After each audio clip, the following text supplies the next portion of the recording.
भूख, प्यास, नींद और आशा 4 बहनें थी। एक बार उनमें लड़ाई हो गई। लड़ती झगड़ती वे राजा के पास पहुंची। एक ने कहा मैं बड़ी हूँ, दूसरी ने कहा मैं बड़ी हूँ, तीसरी ने कहा मैं बड़ी हूँ और चौथी ने कहा मैं बड़ी हूँ। सबसे पहले राजा ने भूख से पूछा, क्यों बहन, तुम कैसे बड़ी हो? भूख बोली, मैं इसलिए बड़ी हूँ क्योंकि मेरे कारण ही घर में चूल्हे जलते हैं, 5 पकवान बनते हैं और वे जब मुझे थाल सजा कर देते हैं तब मैं खाती हूँ, नहीं तो खाऊं ही नहीं।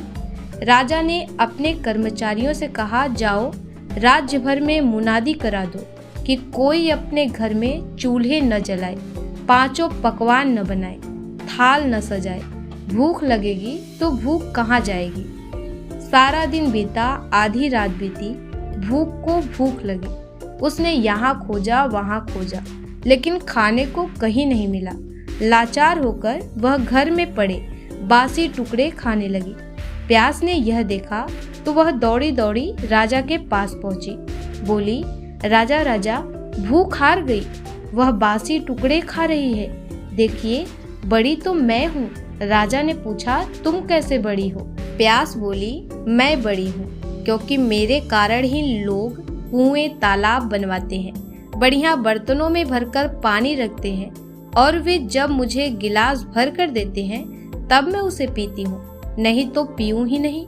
राजा ने अपने कर्मचारियों से कहा, जाओ राज्य में मुनादी करा दो कि कोई भी अपने घर में पानी भरकर नहीं रखे, किसी को गिलास भरकर पानी न दे, कुएं तालाबों पर पहरे बैठा दो।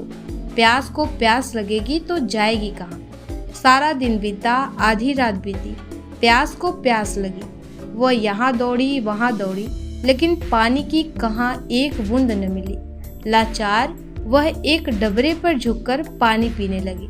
नींद ने देखा तो वह दौड़ी दौड़ी राजा के पास पहुंची और बोली, राजा राजा, प्यास हार गई, वह डबरे का पानी पी रही है।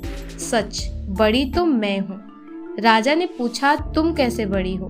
नींद बोली, मैं ऐसे बड़ी हूँ कि लोग मेरे लिए पलंग बिछवाते हैं, उस पर बिस्तर डलवाते हैं और जब मुझे बिस्तर बिछा कर देते हैं तब मैं सोती हूँ, नहीं तो सोऊं ही नहीं। राजा ने अपने कर्मचारियों से कहा, जाओ राज्य भर में यह मुनादी करा दो कि कोई पलंग न बनवाए, उस पर गद्दे न डलवाए और न बिस्तर बिछाकर रखे। नींद को नींद आएगी तो वह जाएगी कहाँ? सारा दिन बीता, आधी रात बीती, नींद को नींद आने लगी। उसने यहाँ ढूंढा वहाँ ढूंढा, लेकिन बिस्तर कहीं नहीं मिला। लाचार वह ऊबड़ खाबड़ धरती पर सो गई। आशा ने देखा तो वह दौड़ी दौड़ी राजा के पास पहुंची। बोली, राजा राजा, नींद हार गई, वह ऊबड़ खाबड़ धरती पर सोई है। वास्तव में भूख, प्यास और नींद, इन तीनों में मैं बड़ी हूँ। राजा ने पूछा, तुम कैसे बड़ी हो? आशा बोली, मैं ऐसे बड़ी हूँ कि लोग मेरी खातिर ही काम करते हैं, नौकरी धंधा मेहनत और मजदूरी करते हैं, परेशानियाँ उठाते हैं, लेकिन आशा के दीप को बुझने नहीं देते। राजा ने अपने कर्मचारियों से कहा, जाओ राज्य भर में मुनादी करा दो, कोई काम न करे, नौकरी न करे, धंधा मेहनत और मजदूरी न करे और आशा का दीप न जलाए। आशा को आस जागेगी तो वह जाएगी कहाँ? सारा दिन बीता, आधी रात बीती, आशा को आस जगी। वह यहाँ गई वहाँ गई, लेकिन चारों ओर अंधेरा छाया हुआ था। सिर्फ एक कुम्हार टिमटिमाते दीपक के प्रकाश में काम कर रहा था। वह वहाँ जाकर टिक गई और राजा ने देखा कि कुम्हार ने जो दिए बनाए थे वह कुम्हार की आशा के अनुसार सोने का हो गया।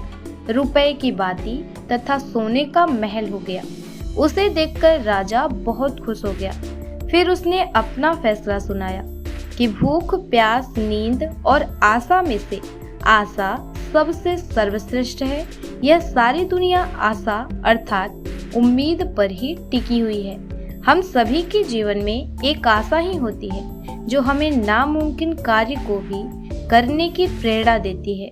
हर इंसान को अपने बुरे समय में यह आस होती है कि यह कष्ट का समय भी निकल जाएगा। अगर आशा ही ना हो तो इंसान मरे हुए मनुष्य के समान हो जाएगा। अगर आपको हमारा ये वीडियो पसंद आया हो तो वीडियो को लाइक करें और चैनल पर नए हो तो चैनल को सब्सक्राइब कर लें। धन्यवाद।